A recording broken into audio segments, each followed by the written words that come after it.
Hello hello hello hello.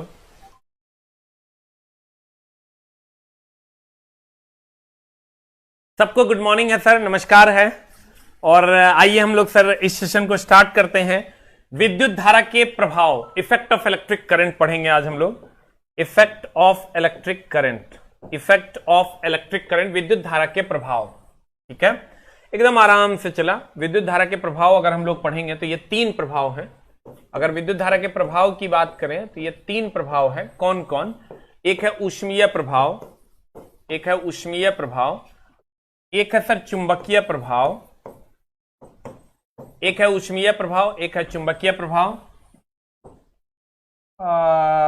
ऊष्मीय प्रभाव, चुंबकीय प्रभाव, रासायनिक प्रभाव। अरे बाप रे बाप, आज मैं चला इतना खुश हूं कि मैं तुम लोगों को बता नहीं सकता how much I am happy, क्योंकि आज 26,000 प्लस बच्चे लाइव थे ऑन यूट्यूब 6:30 से 7:30 की क्लास में। आज के बाद मौत भी आ जाए तो गम नहीं। जो सपोर्ट, जो प्यार तूने दिया है, इसके बाद मौत भी आ जाए तो गम नहीं। कहते हैं चला, विद्युत धारा के प्रभाव तीन है। एक ऊष्मीय प्रभाव है, एक चुंबकीय प्रभाव है और एक रासायनिक प्रभाव है। ये तीन प्रभाव हैं। अगर हम ऊष्मीय प्रभाव की बात करें चला, तो जब करंट देते हो, प्रभाव किसके? करंट के। जब करंट देते हैं और गर्मा जाता है तो कहते हैं विद्युत धारा का ऊष्मीय प्रभाव है। करंट देते हैं सर, मैग्नेटिक फील्ड जनरेट होता है तो कहते हैं चुंबकीय प्रभाव। और अगर करंट देते हैं, केमिकल रिएक्शंस होने लगते हैं तो कहते हैं रासायनिक प्रभाव। फिर से समझना, अगर हमने विद्युत धारा के प्रभाव की बात करें तो करंट दिए गर्मा गया तो ऊष्मीय प्रभाव, करंट दिए मैग्नेटिक फील्ड जनरेट हुआ चुंबकीय प्रभाव, और करंट दिए केमिकल रिएक्शन हुआ रासायनिक प्रभाव। एकदम सिंपल है। चला, जैसे सर हमको धूप लगी और हम मुरझा गए तो धूप का प्रभाव, हमको चाकू मारा हम मर गए तो चाकू का प्रभाव। तो कहते हैं चला, पहले हम लोग पढ़ेंगे जो सबसे इंपॉर्टेंट है विद्युत धारा का ऊष्मीय प्रभाव। क्या कहता है? ये जूल ने दिया था। किसने दिया था सर? जूल ने। और जूल ने कहा था H इज इक्वल टू होता है I²RT। जूल ने कहा था H is equal to I²RT। अब I²RT क्या है सर? I विद्युत धारा है, I सर विद्युत धारा है, R प्रतिरोध है और T समय है। ध्यान दीजिएगा सर, I विद्युत धारा है, R प्रतिरोध है और T समय है। इन्होंने कहा था कि अगर ये कोई मान लो हीटर है और इससे विद्युत धारा देते हैं, अगर ये कोई हीटर है और इससे हम विद्युत धारा देते हैं तो विद्युत धारा देने के बाद इससे ऊष्मा जनरेट होती है। कहता है अगर इससे आप I धारा देते हैं और इससे R प्रतिरोध के कारण T समय में जो ऊष्मा जनरेट होती है, जो ऊष्मा जनरेट होती है, कहते हैं फिर से देखिएगा, I धारा देने से इसमें जो प्रतिरोध होता है उसके कारण T समय के बाद, I धारा देने से जो प्रतिरोध गुण के कारण T समय के बाद जो ऊष्मा जनरेट होता है वो H बराबर दिस वन होता है, H बराबर I²RT। अब विद्युत धारा के ऊष्मीय प्रभाव कहता है जब विद्युत धारा देंगे तो ऊष्मा जनरेट होगा, जब विद्युत धारा देंगे तो ऊष्मा जनरेट होगा, इसी को हम विद्युत धारा का ऊष्मीय प्रभाव कहते हैं। विद्युत धारा देंगे ऊष्मा जनरेट होगा, इसी को हम विद्युत धारा का कौन प्रभाव कहते हैं? ऊष्मीय प्रभाव कहते हैं। इसको और हम थोड़ा सा डिटेल में पढ़ेंगे। कहता है H is equal to I²RT। अब हम ये जानते हैं V बराबर होता है IR। हम क्या करेंगे चला, H और एगो I एगो R को लिख के V लिख दिया, एगो I बच गया T। देखो तुम नहीं समझा होगा, गौर फरमाना। एक I और एक R को मिला के V लिख दो, एक I और एक R मिला के V, क्योंकि V बराबर IR होता है, तो एगो I बच न गया, एगो I एगो T बचा, तो एगो I एगो T लिख दे। तुम कहेगा नहीं समझे मास्टर, ध्यान देना।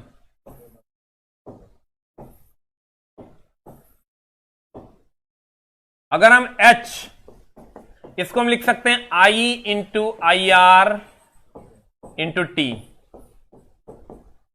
I into IR into T, और IR को हम भी लिख सकते हैं तो VIT।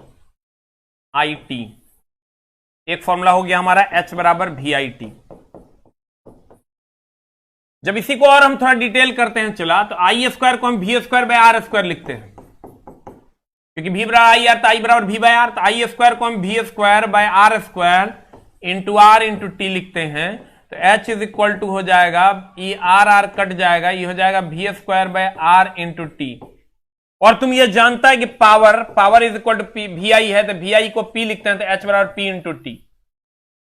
अब गौर से देखना, एच बराबर होता है आई स्क्वायर आर टी, एक फॉर्मूला होता है एच बराबर आई स्क्वायर आर टी, एकदम आराम से चला। पढ़ाई बड़ा रस लेके पढ़ने का चीज है। एच बराबर आई स्क्वायर आर टी, अगर तेरे पास पेशेंस नहीं है तो तेरा और कुत्ता में कोई फर्क नहीं होने वाला है कुछ दिनों के बाद, इसलिए have a patience with you. कहते हैं अगर एच बराबर आई स्क्वायर आर टी एक फॉर्मूला, एच बराबर वी आई टी एक फॉर्मूला, एच बराबर पी इंटू टी एक फॉर्मूला, एक एच बराबर V square by are into T एक फॉर्मूला। जब जैसा गिवन दैट होगा उस हिसाब से करना है। अगर आई आर टी दिया हुआ रहेगा तब एच निकालना होगा, तो ये फॉर्मूला। अगर वी आई टी दिया हुआ रहेगा तब एच निकालना, तो ये फॉर्मूला। पी और टी दिया हुआ रहेगा तब एच निकालना, तो ये फॉर्मूला। वी आर और टी दिया हुआ रहेगा तब एच निकालना होगा, तो ये फॉर्मूला। ठीक है, अब ध्यान देना, कहते हैं विद्युत धारा के प्रभाव, इफेक्ट ऑफ इलेक्ट्रिक करंट, ऊष्मीय प्रभाव, हीटिंग इफेक्ट। कहते हैं पहला, इस प्रभाव के अनुसार जब किसी चालक तार से विद्युत धारा प्रवाहित की जाती है तो उससे ऊष्मा उत्पन्न होता है, इसे विद्युत धारा का ऊष्मीय प्रभाव कहते हैं। इसकी खोज जूल ने की थी। इस प्रभाव के अनुसार क्या होता है सर? इस प्रभाव के अनुसार होता है एच बराबर I square R into T. इस प्रभाव के अनुसार होता है सर H is equal to I square R into T. H उत्पन्न ऊष्मा है, एच क्या है सर? उत्पन्न ऊष्मा है। आई क्या है? धारा है। आर प्रतिरोध है और टी समय है। तो एच बराबर एक और फॉर्मूला हो सकता है पी इंटू टी। एच बराबर जहां पी पावर है, और एक और फॉर्मूला हो जाएगा सर एच इज इक्वल टू हो जाएगा we square in by are into T. और एक और फॉर्मूला होगा H is equal to V I T. ये इतने फॉर्मूले होते हैं। देखो हमने याद रखा है, आप भी याद रखो, फॉर्मूले को याद ही रखना होता है। आप बोलोगे कैसे याद रखें, तो एक जगह सर 4 से 5 पेज में मेरे किताब में फॉर्मूला दिया हुआ है। एच बराबर I square R T, H बराबर V square by are into T, H बराबर वी आई टी, ये फॉर्मूले होते हैं। अब कहता है इसकी खोज किसने की? तो इसकी खोज चला जूल ने की थी, इसलिए इसे जूल का प्रभाव के नाम से भी जाना जाता है। इसकी खोज किसने की थी? जूल ने, इसलिए इसे जूल का हीटिंग इफेक्ट कहते हैं। 1 board of trade unit is equal to 36 × 10⁵ joule के बराबर होता है। कभी कोई पूछ देता 1 BTU इज इक्वल टू कितना? 36 × 10⁵। अब देखो ऊष्मीय प्रभाव पर आधारित उपकरण है। पहला है विद्युतीय प्रेस, इलेक्ट्रिक आयरन जिसको आप कहते हैं, हीटर है, बल्ब है। हम सबको एक एक करके सर पढ़ते हैं। पहला है इलेक्ट्रिक आयरन। क्या हुआ? Electric iron. अब इलेक्ट्रिक आयरन कैसे होता है सर? इलेक्ट्रिक आयरन अगर आपने देखा होगा सर, या यहीं आप देख लीजिए सर, ये इलेक्ट्रिक आयरन है आपका जो आप देख रहे हो। इस पे सर बहुत सारे प्लेट होते हैं। ये आपका क्वाइल है, और ये जो आप देख रहे हो सर, ये अब्रक का प्लेट है। किसका प्लेट है सर? ये अब्रक का प्लेट है। अब मैं बताता हूं सर कैसे कैसे मामला होता है। हेलो, आ गए? ऊपर बबलू जी आएंगे। अब देखिए सर, कहते हैं एकदम आराम से, कहते हैं ऊष्मीय प्रभाव पर आधारित उपकरण, विद्युतीय प्रेस है, हीटर है, बल्ब है। इसमें मामला क्या है सर कि एकदम आराम से, बी कंफर्टेबल। तो उसको फोन करके बोलो और बोलो कौन सा पोर्ट चेंज करना, चेंज कर दो। विद्युतीय प्रेस की अगर हम बात करें तो इसमें क्या क्या होता है इलेक्ट्रिक आयरन में सर? एक क्वाइल होता है, एक अब्रक का प्लेट होता है, और ये स्टील का ढक्कन होता है। इसको अगर हम सर करते हैं तो देखो कैसे करेंगे कि जैसे ये मान लो आयरन है जिससे आप आयरन घिसते हो। इस आयरन के प्लेट के ऊपर सर एक अब्रक का प्लेट होता है। ये स्टील का प्लेट होता है, इसके ऊपर एक अब्रक का प्लेट होता है ऐसे, और इसके ऊपर एक क्वाइल होता है। हम लोग सर ऐसे ऐसे आयरन करते हैं इससे। तो ये प्लेट किसका होगा सर? अब्रक का। और ये क्वाइल नाइक्रोम का। अब मामला क्या है सर, कुछ तार ऐसे हैं जिससे अगर आप विद्युत धारा प्रवाहित करते हो तो वो गर्म नहीं होगा, कुछ तार ऐसे हैं जिससे अगर आप विद्युत धारा प्रवाहित करोगे तो भयानक गर्म आ जाएगा। आप बोलोगे सर कैसे, तो देखो ऐसे एकदम आराम से, जैसे आप ले लो सर चांदी का तार और एक ले लो सर नाइक्रोम का तार, यानी निकेल प्लस क्रोमियम का तार, ये दो ले लो सर, एक चांदी का तार ले लो और एक निकेल प्लस क्रोमियम का तार ले लो, एकदम आराम से, बी कंफर्टेबल। चांदी के तार से जब विद्युत धारा प्रवाहित करते हो तब मान लो अगर 2 जूल की ऊष्मा निकलेगी, तो नाइक्रोम के तार से अगर विद्युत धारा प्रवाहित करोगे तो ये 100 जूल की ऊष्मा निकलेगी। कंडीशन ये है, इसका प्रतिरोध का मतलब होता है विरोध, इसमें प्रतिरोध कम होता है और इसमें आओगे ना सर तो प्रतिरोध अधिक होता है। प्रतिरोध अधिक होगा यानी विरोध अधिक होगा, अब विरोध अधिक होगा तो गर्म आएगा। इसमें सर प्रतिरोध कम होता है, प्रतिरोध कम होता है यानी विरोध कम होता है, विरोध कम होता है तो कम गर्म होता है। इसमें आओगे, इसमें प्रतिरोध अधिक होता है, अब प्रतिरोध अधिक होता है तो अधिक गर्म आता है, क्योंकि विरोध अधिक होता है, क्योंकि विरोध अधिक होता है। कहां गया आयुष, फोन करो। कहते हैं इसमें प्रतिरोध कम होता है तो कम ऊष्मा निकलती है, क्योंकि विरोध कम होता है, और ज्यादा विरोध करोगे तब ना ज्यादा गर्म आएगा। किसी का तुम विरोध करके देखो, भयानक गर्म आ जाएगा। तो यहां सर प्रतिरोध अधिक होता है तो ये ज्यादा गर्म आता है। तो कहते हैं, गौर फरमाइएगा, उनको बोले चेंज करने फोन कर। हमने कहा सर कि तुमको 2 चीजें पूछा जाएगा, एगो नाइक्रोम,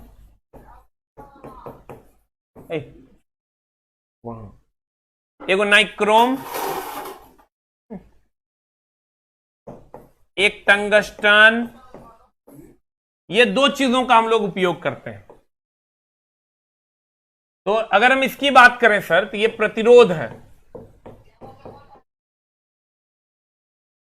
और अगर हम गलनांक की बात करें, पहले उसको तैयार रखो।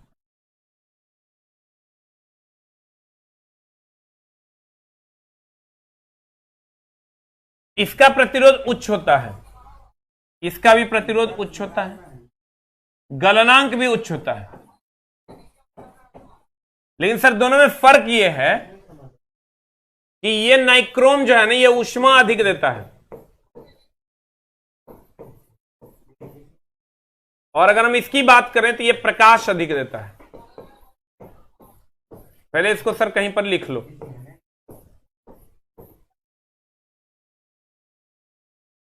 कहते हैं सर नाइक्रोम ऊष्मा अधिक देता है, नाइक्रोम ऊष्मा अधिक देता है, और टंगस्टन प्रकाश कम देता है। इसलिए इसका उपयोग जो है सर, ध्यान देना, इसलिए अगर हम इसका उपयोग की बात करें तो इसका उपयोग वहां करेंगे सर कि चूंकि प्रकाश अधिक देता है तो इसका उपयोग प्रकाश वाले यंत्र में करते हैं। क्या लगाया? हाँ,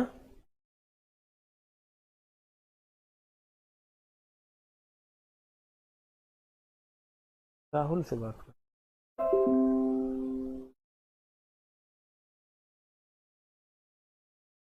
अब देखो, अगर हमने कहा सर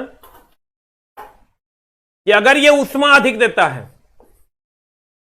अगर ये ऊष्मा अधिक देता है नाइक्रोम,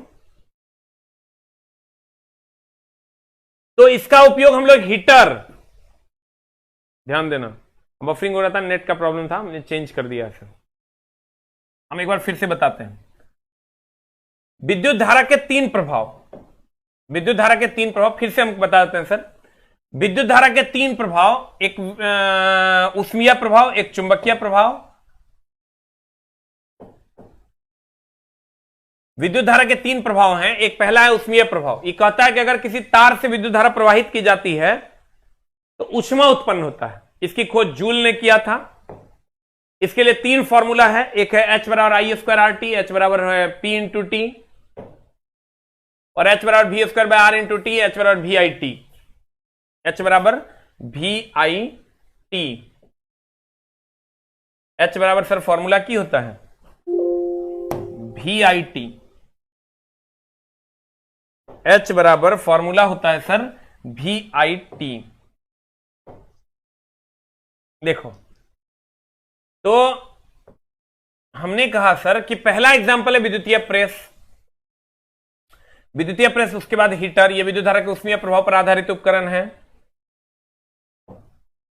और तीसरा एग्जांपल है सर बल्ब। अब ध्यान देना, हम जो पहला एग्जांपल पे बात करते हैं, पहला एग्जांपल पे सर बात करते हैं, जो फर्स्ट एग्जांपल है वो है विद्युतीय प्रेस,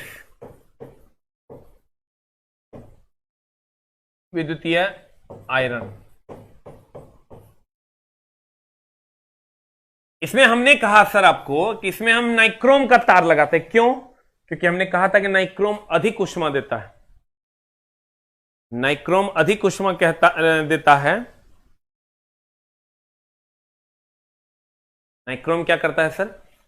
नाइक्रोम अधिक ऊष्मा देता है, इसलिए इसमें हम नाइक्रोम का क्वाइल लगाते हैं, जिसका क्वथनांक और प्रतिरोध यानी गलनांक और प्रतिरोध दोनों उच्च होता है। ये जल्दी गलेगा भी नहीं, और गलनांक और प्रतिरोध दोनों उच्च होता है। गलनांक और प्रतिरोध दोनों उच्च होता है, जल्दी गलता नहीं है। तो ये बात रही सर नाइक्रोम की, जिसका गलनांक और प्रतिरोध उच्च होता है। इसमें भी सर क्वाइल लेते हैं हम सर नाइक्रोम का। क्यों? क्योंकि नाइक्रोम अधिक ऊष्मा जनरेट करता है। और जब आप इसमें देखिएगा सर, तो ये सबसे नीचे जो है आपका ये स्टील का प्लेट रहता है। इसके ऊपर सर अब्रक का प्लेट रहता है, और इसके ऊपर एक हम क्वाइल डालते हैं।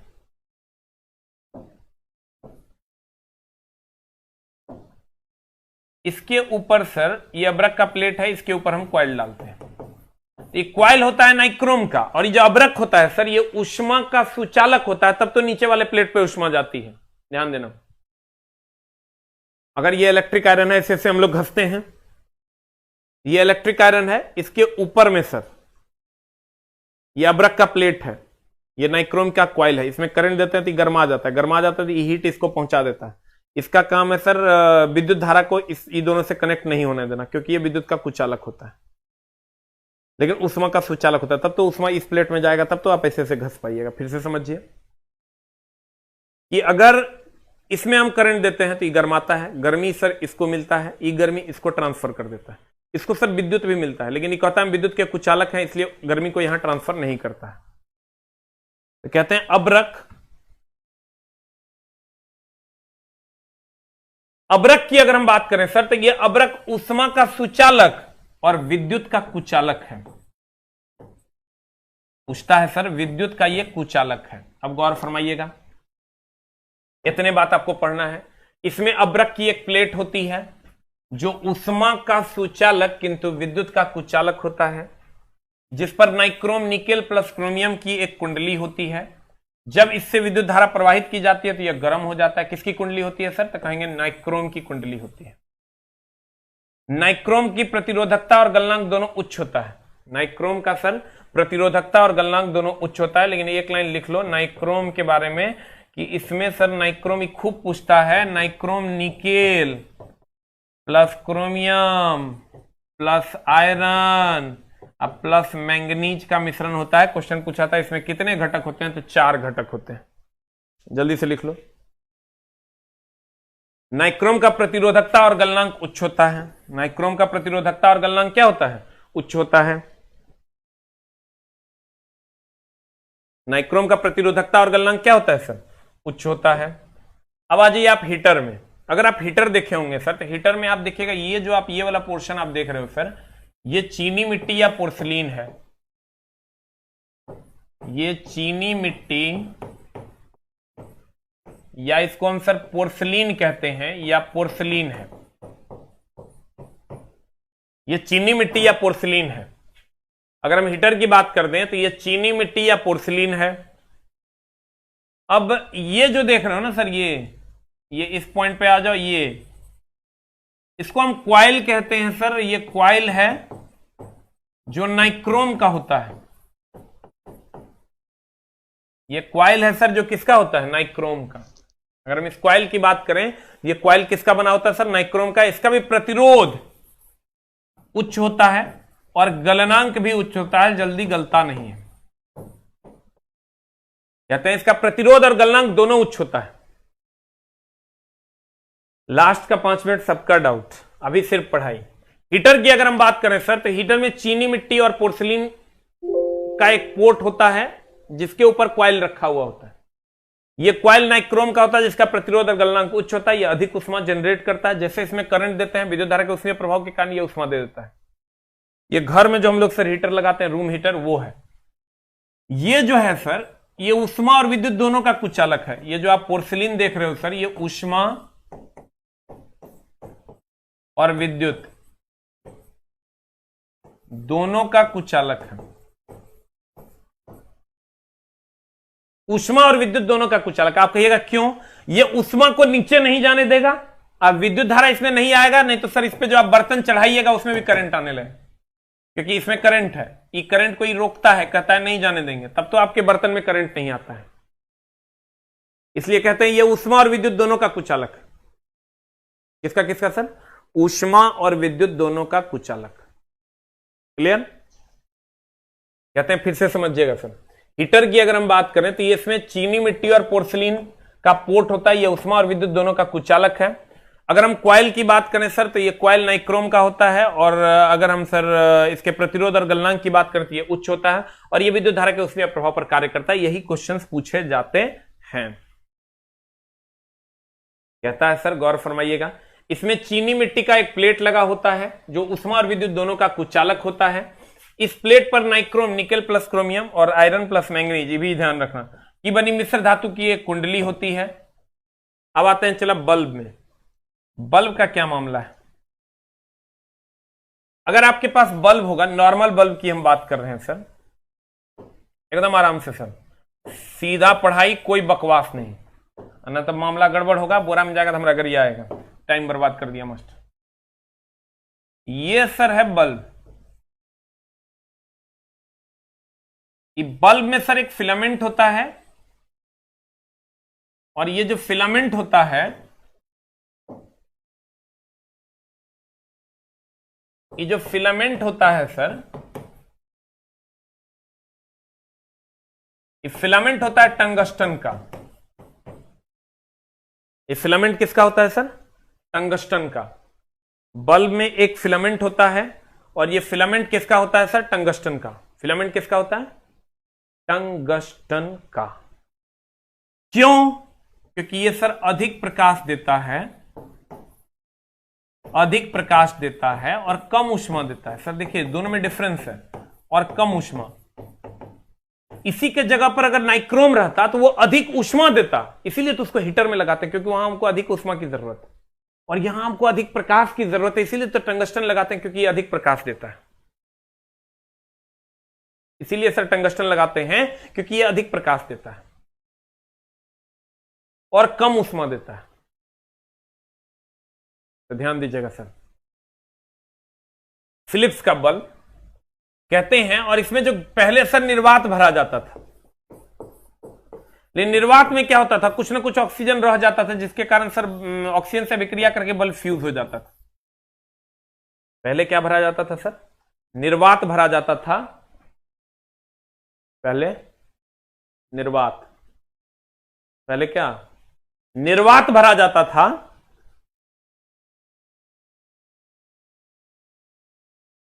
और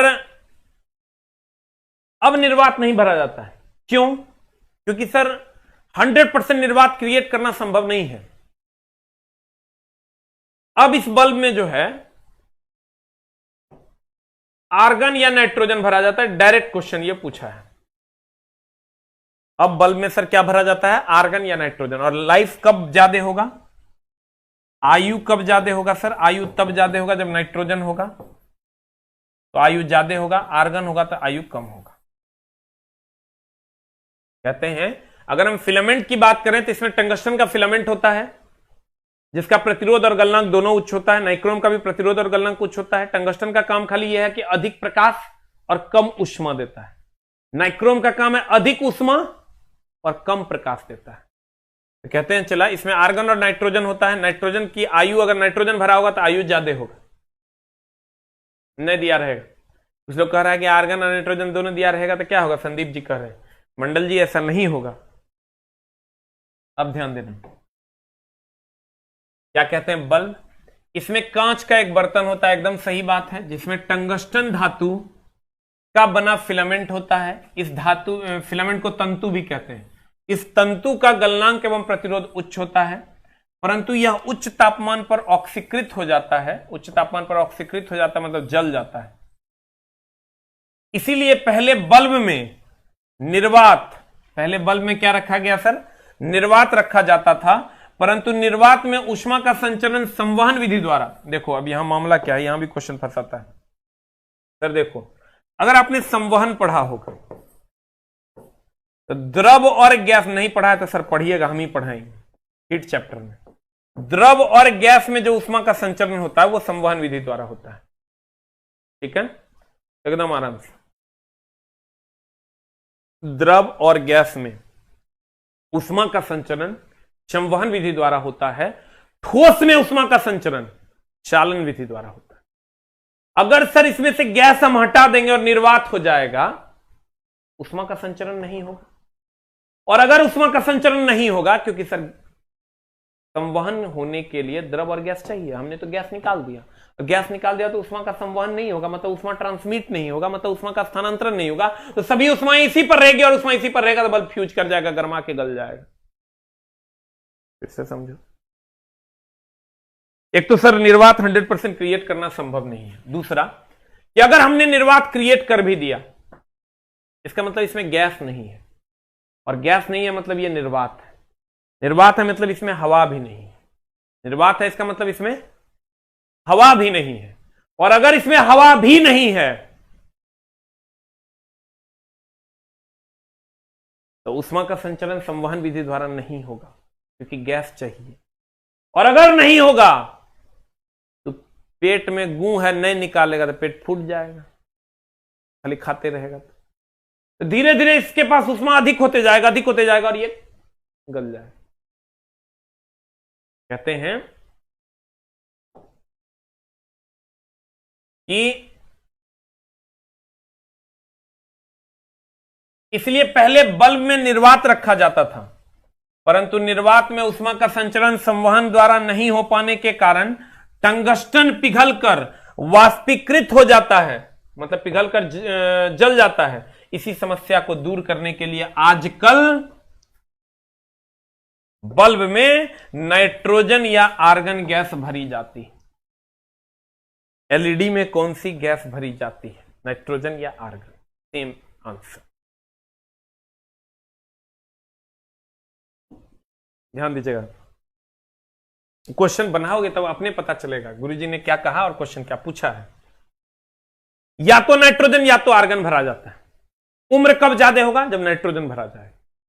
हमने क्या कहा सर, अगर हम बल्ब की बात करें तो बल्ब में एक फिलामेंट होता है टंगस्टन का, जो अधिक प्रकाश और कम ऊष्मा देता है। प्रकाश अधिक देता है, ऊष्मा कम देता है।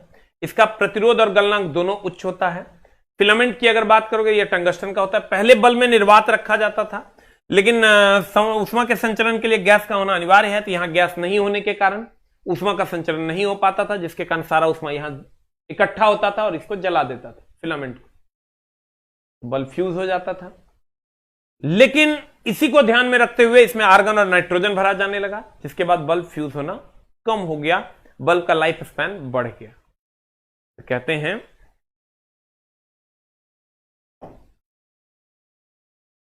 बल्ब में किसका फिलामेंट होता है, तो कहेंगे टंगस्टन का। कौन सी गैस भरी जाती है, नाइट्रोजन या आर्गन? ये यही फिलामेंट है सर आपका। इसमें सर कौन सी गैस भरी जाती है, नाइट्रोजन या आर्गन? किसके भरने से सर ज्यादा वो आयु होगा, तो कहेंगे नाइट्रोजन के भरने से। अब कहता है टंगस्टन का गलना की पूछा है सर इस बार, क्योंकि टंगस्टन का उपयोग सब का नहीं पूछता है, कुछ फिक्स है जिसका पूछता है। टंगस्टन का इसलिए पूछता है क्योंकि इसका उपयोग बल्ब में करते हैं। तो आंसर बता क्या हो जाएगा? कहता है टंगस्टन का गलनांक 3380 डिग्री सेंटीग्रेड होता है। अब ध्यान देना, अब सर विद्युत धारा का चुंबकीय प्रभाव। विद्युत धारा का चुंबकीय प्रभाव, मैग्नेटिक इफेक्ट ऑफ करंट। विद्युत धारा का कौन प्रभाव?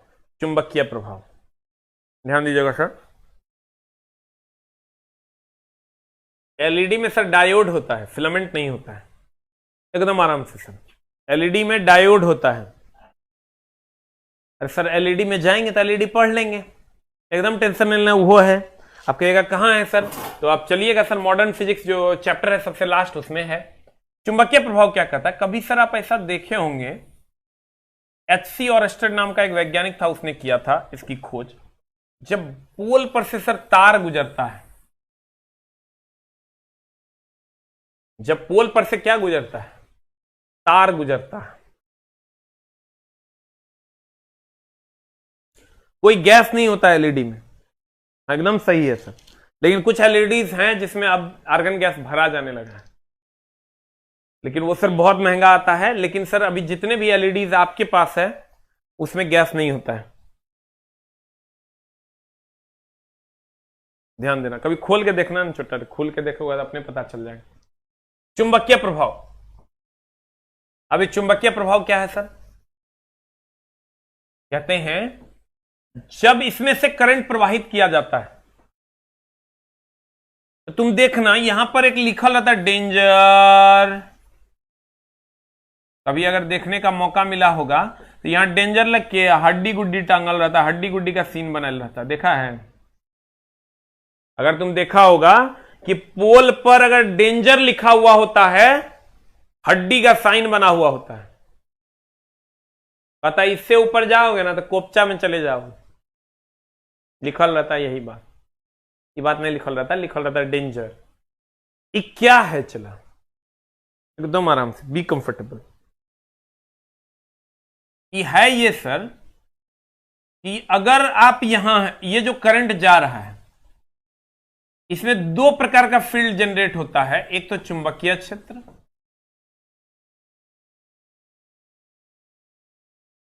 मैग्नेटिक फील्ड,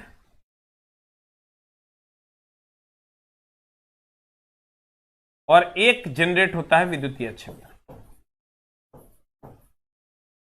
विद्युतीय क्षेत्र, दो प्रकार का क्षेत्र जनरेट होता है। एक होता है चुंबकीय क्षेत्र, एक होता है विद्युतीय क्षेत्र। ठीक है? मरकरी में सर आर्गन, मरकरी में पारा, आर्गन या पारा। ध्यान दीजिएगा सर, हमने कहा कि अगर करंट प्रवाहित हो रहा है और अगर बैटरी है, मान लो बैटरी में करंट अस्थिर होता है, बैटरी में जो करंट अस्थिर होता है इसके पास केवल विद्युतीय क्षेत्र होता है। बैटरी में जो सर करंट अस्थिर होता है इसमें आवेश अस्थिर होता है, इसमें केवल और केवल विद्युतीय क्षेत्र होता है। लेकिन अगर कोई आवेश गतिशील है उसके पास दोनों क्षेत्र होता है, विद्युतीय और चुंबकीय दोनों।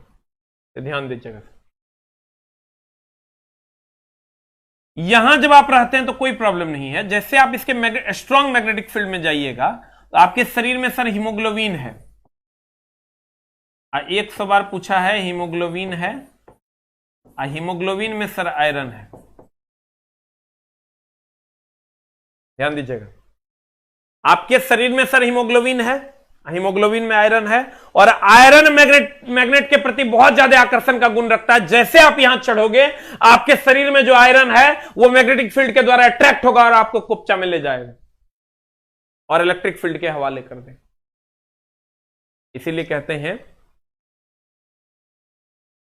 आज सर क्लास हुआ भी था और आप लोगों के दया से आज 26,000 प्लस लाइव थे 6:30 बजे सुबह में। आप लोगों को सर बहुत बहुत धन्यवाद कि आप इस क्लास को किए, बहुत बहुत धन्यवाद। ई स्टील के टॉर्च में तो फलना में तो चिलना, अरे चुट्टा वही बात हो गया। कहेंगे हम नींबू का पीएच 2.2 से 2.4, तो कहेंगे आए सर बैगन के, आए सर कदुआ के, आए सर अमरूद के। बर्फ चोट्टा जे पूछता है वो पढ़ ना, टॉर्च में पूछता है दानव कहीं, ओकरो में यही बल्ब रहता है, आर्गन या नाइट्रोजन। आज सर 26,000 प्लस लाइव था, इसके लिए बहुत बहुत धन्यवाद। आज जिंदगी धन्य हो गई। जो मेरे प्यारे भाइयों ने मुझे प्यार दिया है उसके लिए बहुत बहुत धन्यवाद। कहता है अगर आप लोग भी सर करना चाहते हैं सुबह 6:30 बजे जरूर आइए सर। कहते हैं कि अगर करंट प्रवाहित हुआ तो इसके पास चुंबकीय और विद्युतीय, एचसी और स्टेट ने इसकी खोज की, दोनों क्षेत्र होगा। जैसे आप इससे ऊपर जाते हो आपको सर इसका हीमोग्लोबिन में आयरन के कारण आपको खींच लेता है, इसलिए इससे ऊपर कहता है मत जाओ। और अगर स्थिर आवेश है तो इसके पास केवल और केवल विद्युतीय क्षेत्र होता है। इसी को कहते हैं सर विद्युत धारा का चुंबकीय प्रभाव, क्योंकि विद्युत धारा के प्रवाहित होने पर चुंबकीय क्षेत्र जनरेट हो, उसी को हम विद्युत धारा का चुंबकीय प्रभाव कहते हैं। कहता है विद्युत धारावाही चालक जिससे करंट का प्रवाह होता है के चारों ओर चुंबकीय क्षेत्र पैदा हो जाता है, यह विद्युत धारा का चुंबकीय प्रभाव कहलाता है। यह विद्युत धारावाही चालक तार है, इसके चारों तरफ जो चुंबकीय क्षेत्र जनरेट होता है उसी को विद्युत धारा का चुंबकीय प्रभाव कहते हैं।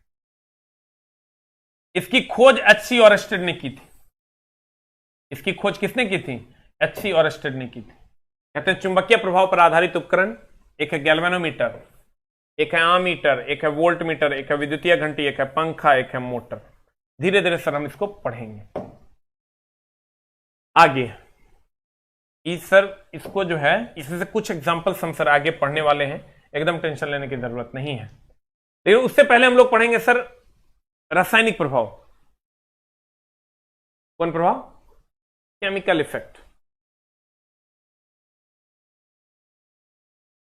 जैसे अगर कोई मान लो विलयन है H2SO4 का, ये तो था चुंबकीय प्रभाव, उसके बारे में आगे फिर हम पढ़ेंगे अभी इसी चैप्टर में। मान लो H2SO4 है, जैसे आप इसको करंट दीजिएगा, जैसे आप इसको करंट दीजिएगा सर, ये H प्लस अब प्लस HSO4 माइनस में टूटेगा एकदम आराम से सर। जैसे आप इसमें करंट दीजिएगा ये H प्लस और HSO4 माइनस में टूटेगा। कहते हैं विद्युत धारा का रासायनिक प्रभाव। जब किसी अम्लीय विलयन को विद्युत धारा दी जाती है तो वो आयनों में टूट जाता है, इसे विद्युत धारा का रासायनिक प्रभाव कहते हैं। ध्यान दीजिएगा सर। यूट्यूब वाली क्लास पब्लिश कीजिए प्लीज। नहीं करेंगे क्योंकि तू उठा नहीं है तो इसकी सजा तुमको मिलेगी। एकदम इस बात पे हमें स्ट्रिक्ट है कि जो नहीं उठेगा उसको हर हाल में यह सजा भुगतनी पड़ेगी, क्योंकि तेरा बाबूजी तेरा उठाते हैं तो उठता नहीं, मतलब सब तोरे बात रहेगा। हम उठेंगे तुम सुतेगा, रईस के तरह 10 बजे देखेगा तू हमरा। हम एक दिन लेट हो जाएंगे तो गरिया आएगा, वो नहीं चलेगा, टाइम पे उठ। देखो ना कैसे उठता है। कहते हैं चला 30,000 पार नहीं चला, आज तक का जो सबसे हाईएस्ट रिकॉर्ड है हमको वो पार चाहिए, उसके लिए मेहनत करेंगे। कल का क्वेश्चन हम और मेहनत करके लाएंगे ताकि 10 क्लास में हमको सर सबसे हाईएस्ट लाइव चाहिए यूट्यूब पे, तो तू दिलवाएगा और उसके बाद हमको मार देना, हमारा गर्दन काट देना, हमारा कोई फर्क नहीं पड़ता, ठीक ना। कहते हैं गुड मॉर्निंग। कहते हैं सर अगर किसी अम्लीय विलयन से अगर किसी अम्लीय विलयन से में विद्युत धारा डालते हैं तो वो आयन में टूट जाता है। केकरा में टूट जाता है जान हमार? आयन में। और जब वो आयन में टूटता है तो इसी को तो विद्युत धारा, केमिकल इफेक्ट होगा ना, विद्युत धारा के रासायनिक प्रभाव। अब देखो चलो कहते हैं, क्या कहते हैं? रासायनिक प्रभाव, केमिकल इफेक्ट। अम्लीय विलयनों में से विद्युत धारा प्रवाहित करने पर विलयन में घुले पदार्थ अपने अवयवों में विभाजित हो जाते हैं, मतलब H प्लस और प्लस HSO4 माइनस में टूट जाते हैं। यह विद्युत धारा का रासायनिक प्रभाव कहलाता है। यह विद्युत धारा का रासायनिक प्रभाव कहलाता है। अम्लीय विलयन में यानी H2SO4 के विलयन में जब विद्युत धारा प्रवाहित की जाती है तो वो आयनों में टूट जाता है। इसे हम विद्युत धारा का रासायनिक प्रभाव कहते हैं। चूंकि केमिकल में इफेक्ट डाल दिया, हम केमिकल इफेक्ट कहता है। पूरा स्क्रीनशॉट लिया है ना, वेरी गुड। जो प्यार तुम दिया है ना, मजा आ गया। एक बाद हमारे बियाह हो, ऐसे मर जाए, राणे मर जाए, कोई दिक्कत नहीं, ठीक ना। आज हमारा सुहाग रात हो गया, गुरु जी की आत्मा तृप्त हुई, अब हमारे गर्दन काट लो, हमरा कोई दिक्कत नहीं। हम कहते हैं, अब बहुत लोग कहता तोरा मरवा देगा, मार दो, जे मन होता जे तोरा, तुम लोग मारने वालों को भी क्षमा। कहते हैं सर विद्युत धारा प्रवाहित किया और आयन में टूटा, इसी को तो विद्युत धारा का रासायनिक प्रभाव कहते हैं। कहता है कि अम्लीय विलयन में विद्युत धारा प्रवाहित करने पर विलयन में घुले पदार्थ अपने अवयवों में विभाजित हो जाते हैं। यह विद्युत धारा का रासायनिक प्रभाव कहलाता है। अब सर इसके पीछे की बातें, ये देखो, करंट दोगे इसमें केमिकल इफेक्ट जनरेट होगा, करंट दोगे इसमें केमिकल इफेक्ट जनरेट होगा, करंट दोगे बैटरी से इसमें ये बैटरी है, इसमें केमिकल इफेक्ट जनरेट होगा। इसी को विद्युत धारा का रासायनिक प्रभाव कहते हैं। अब मामला क्या है?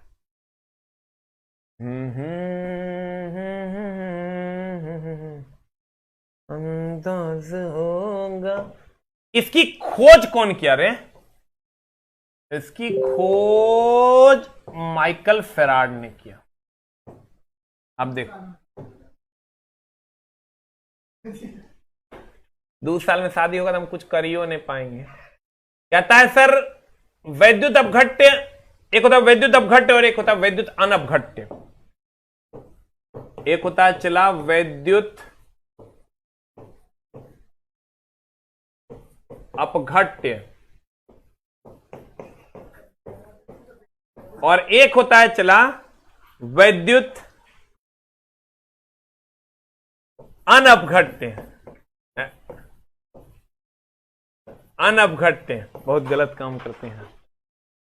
वैद्युत अपघट्य और वैद्युत अनपघट्य। वैद्युत अपघट्य की अगर हम बात करें, जिससे धारा का प्रवाह होगा, वैसा घोल जिससे धारा का प्रवाह होगा उसे हम वैद्युत अपघट्य कहते हैं। और जिससे धारा का प्रवाह नहीं होगा, धारा प्रवाह नहीं होगा,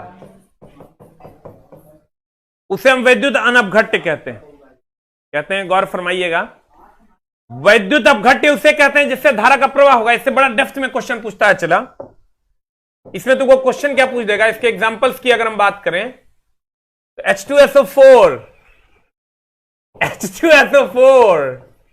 आज हम लोग सर बहुत खुश हैं कि 26,000 plus live, it's quite B impossible.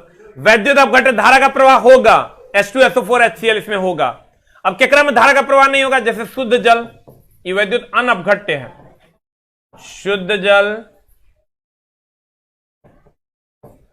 जल, जितने भी कार्बनिक कंपाउंड हैं ये आयन में नहीं टूटते हैं। CH3, COOH, C2H5OH, जितने भी सर कार्बनिक कंपाउंड है ना,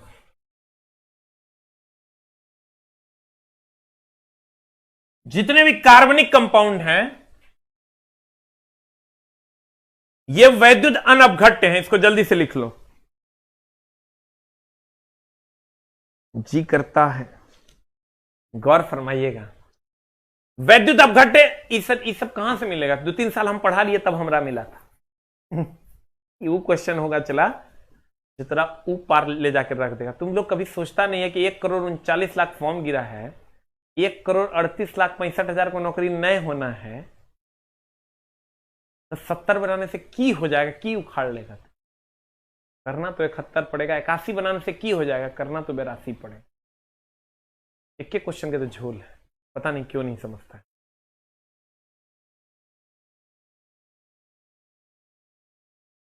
कहता है, गौर फरमाइएगा, अब उल्टा पुल्टा नहीं लिखेगा, तरफ देखने हैं मुन्ना भैया मिर्जापुर।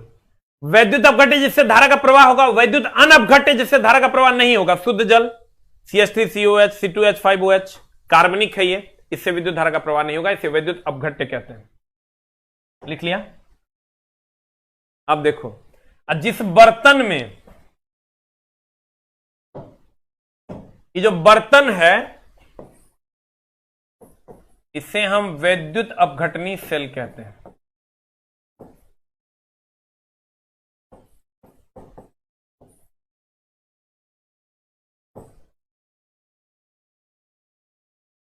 कहते हैं एहसान वैद्युत अपघटनी सेल या इलेक्ट्रोलाइटिक सेल। अगर हम झोल है, देखो चला गुरुजी के कंटेंट में क्या दम है उतना हम दिखा देते हैं। यही इलेक्ट्रोलाइटिक सेल कहते हैं, इलेक्ट्रोलाइटिक सेल। इसी को सर वोल्टामीटर कहते हैं।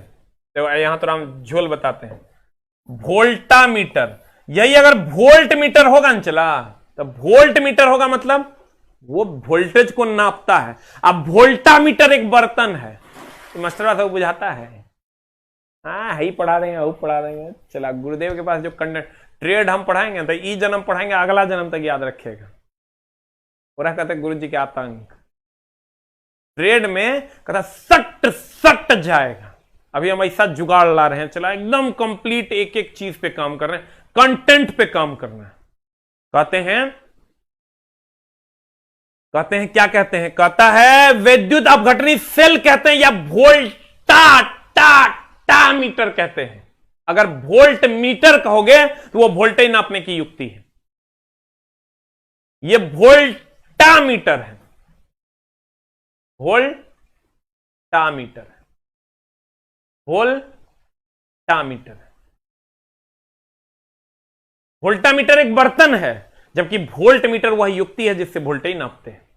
कहते हैं पहली बार सुनवे किया होगा, क्योंकि पहली बार 99% का मजा ले रहा है ना, पूरा मजा लिया 99 में, पूरा लिया तुम लोग मेरा, जितना ले पाया उतना लिया, समझा। मतलब देखो लास्ट टाइम में सब 50-50% और देगा, इसलिए मेरे पास पैसा नहीं बचा, सब पैसा खत्म। अब समझो कि ये स्थिति है, अब जब क्लासरूम लेंगे सब बैच फ्री में पढ़ाते हैं, पैसा आएगा कहां से। 99% के बैच में पैसा बचता है छोटा, 52% ले लेता है वही। हमें जब कल हिसाब किया तो हमारा आंख जो है फटा का फटा रह गया। तब धुरीनो लेता है, नहीं देंगे तो ऐप के मैनेज करेगा। आ गए वो सोचे कि वो हॉल देखते हैं, अब हॉल देखेंगे तब 300 के हॉल से तो होगा नहीं, अब चाहिए 1800 के 1900 के हॉल। 1800-1900 के हॉल में वो बोला कि 1.5 लाख रुपया तो पहले किराया लेंगे महीने का, तब 10 लाख रुपया सिक्योरिटी लेंगे, तब 12 से 15 लाख रुपया लगेगा कम से कम बेंच डेस्क बनवाने में। मतलब 28 से 29 लाख रुपया में वो हॉल तैयार होगा। कहां से आएगा, सब पैसा देगा, ठीक ना। नहीं देगा तो पटना से जाएंगे पढ़ाएंगे कैसे। ब्याहो नहीं हो रहा है, दहेजो मिल जाता तो काम हो जाता। ऐसे हम दहेज के विरोधी, हम रहने चाहिए दहेज।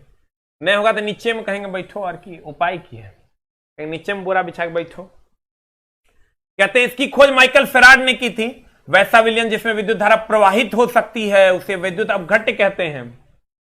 ध्यान दीजिएगा सर, वैसा विलयन जिसमें विद्युत धारा प्रवाहित हो सकती है विद्युत अपघट्य कहलाता है। और विद्युत अपघट्य में धारा का प्रवाह धन आयन और ऋण आयन के कारण होता है। जैसे विद्युत अपघट्य हो गए चला, तो विद्युत अपघट्य हो गए मतलब है ही H2SO4, इसमें धन और ऋण दोनों ना होगा। तो विद्युत अपघट्य में धारा का प्रवाह धन और ऋण आयन के कारण होता है। ये हम पहले भी पढ़ा चुके थे। ठोस पदार्थ में विद्युत धारा का प्रवाह मुक्त इलेक्ट्रॉन के कारण होता है, जबकि आयन विद्युत अपघट्य में विद्युत धारा का प्रवाह आयन के कारण होता है। हम पढ़ाए थे, याद करो तुम, हम पढ़ाए थे सर कि ठोस पदार्थ में विद्युत धारा का प्रवाह मुक्त इलेक्ट्रॉन के कारण। किसके कारण? मुक्त इलेक्ट्रॉन के कारण। अब वैद्युत अपघट्य में धारा का प्रवाह पढ़ाए थे सन 1956 में आयन के कारण। डेप्थ है, पढ़ना पड़ेगा। कहते हैं वैद्युत अपघटनी सेल या इसे वोल्टामीटर कहते हैं। कहता है वैसा विलयन जिसमें विद्युत धारा प्रवाहित हो सकती है विद्युत अपघट्य कहलाता है। वैद्युत अपघट्य में धारा का प्रवाह आयन, धन आयन और ऋण आयन के कारण होता है।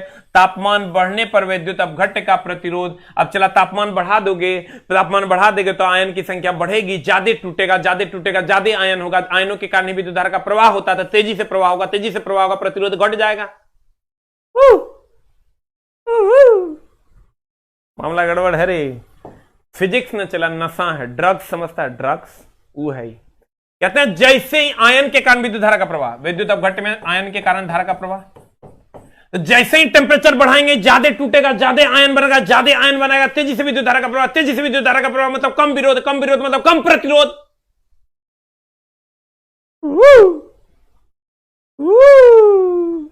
कहते हैं जैसे ही तापमान बढ़ाएंगे आयन की संख्या बढ़ेगी, और आयन की संख्या बढ़ेगी तो विद्युत धारा का प्रवाह तेज होगा। अब विद्युत धारा का प्रवाह तेज होगा तो प्रतिरोध कम है, तब ना प्रवाह ज्यादा है। तो कहेंगे तापमान बढ़ाने से प्रतिरोध घटता है विद्युत अपघट्य का, क्योंकि आयन की संख्या बढ़ के विद्युत धारा का प्रवाह बढ़ जाता है। कहते हैं जनाब तापमान बढ़ने पर विद्युत अपघट्य का प्रतिरोध घटता है तथा चालकता बढ़ती है, क्योंकि विद्युत धारा का प्रवाह तेजी से होता है, क्योंकि आयन की संख्या बढ़ जाती है। जिस बर्तन में विद्युत अपघटन की क्रिया होती है उसे विद्युत अपघटनी सेल या इलेक्ट्रोलाइटिक सेल या वोल्टामीटर कहते हैं। जिस बर्तन में यह क्रिया होती है उसे हम क्या कहते हैं? चला, वोल्टामीटर कहते हैं। इसकी खोज फेराडे चचा ने की थी। चुंबकीय प्रभाव एचसी और स्टर्न ने, और जूल का ऊष्मीय प्रभाव जूल ने। ये कहता है कि भैया रे जब ये कोई अम्लीय विलयन होगा ना, अगर में जैसे विद्युत धारा प्रवाहित करोगे वो आयन में टूटेगा। यह विद्युत धारा रासायनिक प्रभाव है। तापमान बढ़ाओगे तो विरोध घटेगा, प्रतिरोध घटेगा, चालकता बढ़ेगा। कहता विद्युत, इस बर्तन को विद्युत अपघटनी सेल या वोल्टामीटर कहते हैं। इस बर्तन को विद्युत अपघटनी सेल या क्या कहते हैं? वोल्टामीटर कहते हैं। इस बर्तन को विद्युत अपघटनी सेल या क्या कहते हैं? चला, वोल्टामीटर कहते हैं। क्लियर? ऊष्मीय प्रभाव, विद्युत धारा देंगे, ऊष्मा जनरेट होगा। और एग्जांपल इलेक्ट्रिक आयरन, नाइक्रोम के तार, अब्रक के प्लेट, अब्रक ऊष्मा का सुचालक, विद्युत का कुचालक। हीटर की अगर हम बात करें, हीटर में सर टंगस्टन नाइक्रोम का क्वाइल, नाइक्रोम और टंगस्टन दोनों का प्रतिरोध और गलनांक उच्च। पोर्सिलिन जो होगा विद्युत और ऊष्मा दोनों का कुचालक। इलेक्ट्रिक बल्ब में क्या भरा जाता है? आर्गन और नाइट्रोजन। फिलामेंट टंगस्टन का किरे पहले निर्वात भरा जाता था। नाइट्रोजन भरेंगे तो लाइफ ज्यादा होगा, आर्गन भरेंगे तो लाइफ कम होगा। अब विद्युत धारा का ऊष्मीय प्रभाव हुआ। ये विद्युत धारा देंगे, ऊष्मा जनरेट होगा। विद्युत धारा देंगे, आयन में टूटेगा, रासायनिक प्रभाव। विद्युत धारा देंगे, चुंबकीय क्षेत्र जनरेट होगा, चुंबकीय प्रभाव। क्या आज की कार्रवाई? आज का क्लास पब्लिश कीजिए प्लीज। चूतो थैंक यू वेरी मच। मिलते हैं अगली कक्षा में कल इसी समय। Thank you very much. Sir जिसका इसका भी कोई प्रॉब्लम है, अगर कोर्स से रिलेटेड आपका एक्टिवेट नहीं हुआ तो सर आप अपना नंबर मैसेज कीजिए। Thank you very much.